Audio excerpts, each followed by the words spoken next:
যে আমরা যেহেতু উন্নত সমৃদ্ধ এবং মর্যাদাশীল বাংলাদেশ গড়তে চাচ্ছি, সেহেতু আমরা কৃষি নির্ভর দেশ হওয়ার কারণে আজকে কৃষকের সুযোগ সুবিধা তাদের দোরগোড়ায় পৌঁছে দেওয়া দরকার।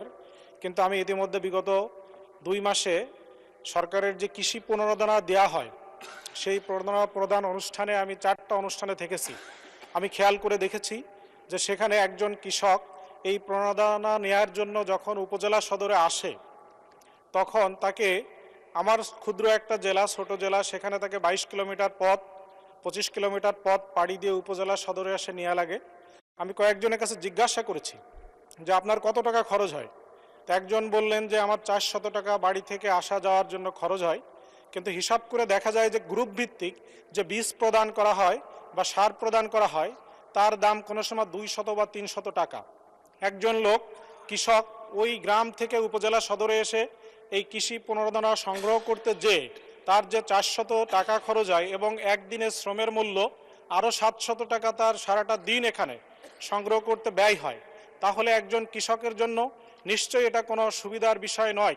সেজন্য আমি সবিনয়ে মাননীয় প্রধানমন্ত্রীর কাছে জানতে চাই যে কৃষকের এই প্রণোদনা তার দোরগোড়ায় পৌঁছে দেওয়ার জন্য আমরা অতি দ্রুত ইউনিয়ন ভিত্তিক এটা তাদের কাছে পৌঁছানোর জন্য কোনো ব্যবস্থা গ্রহণ করতে পারবো কিনা, মাননীয় প্রধানমন্ত্রীর ব্যাপারে পরিকল্পনা কি সেটা জানতে চাই। মাননীয় স্পিকার, ধন্যবাদ। মাননীয় প্রধানমন্ত্রী। মাননীয় স্পিকার এবং মাননীয় সংসদ সদস্য, আপনাদের ধন্যবাদ। মাননীয় সংসদ সদস্য, আপনি যে প্রশ্নটি করেছেন, কৃষক যে প্রণোদনা, হ্যাঁ আপনার কথাটি সঠিক। অনেক ক্ষেত্রে এরকম ঘটনা বিভিন্ন জায়গায় ঘটছে। সেজন্যই কিন্তু আমরা কৃষক কার্ডটা ইন্ট্রোডিউস করতে চাইছি। তাহলে আর কৃষককে 22 কিলোমিটার পথ পাড়ি দিতে হবে না, সেটি তার কাছে সরাসরি পৌঁছে যাবে কৃষক কার্ডের মাধ্যমে। এবং আমরা কৃষক কার্ডটি এমনভাবেই করার চেষ্টা করছি, অর্থাৎ ওই নির্দিষ্ট কৃষকের কি পরিমাণ জমি আছে, সে কি ফসল চাষ করে এবং তার জন্য কতটুকু কীটনাশক ওষুধ দরকার, কতটুকু তার সার দরকার, কতটুকু বীজ দরকার, সেটি ইনফরমেশন আমাদের কাছে থাকবে।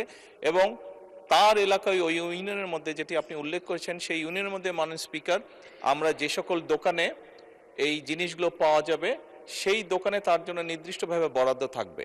সে সেই দোকানে গিয়ে তার কার্ডের মাধ্যমে তার জন্য বরাদ্দকৃত যেই সহায়তা আছে সেটি সে নিতে পারবে।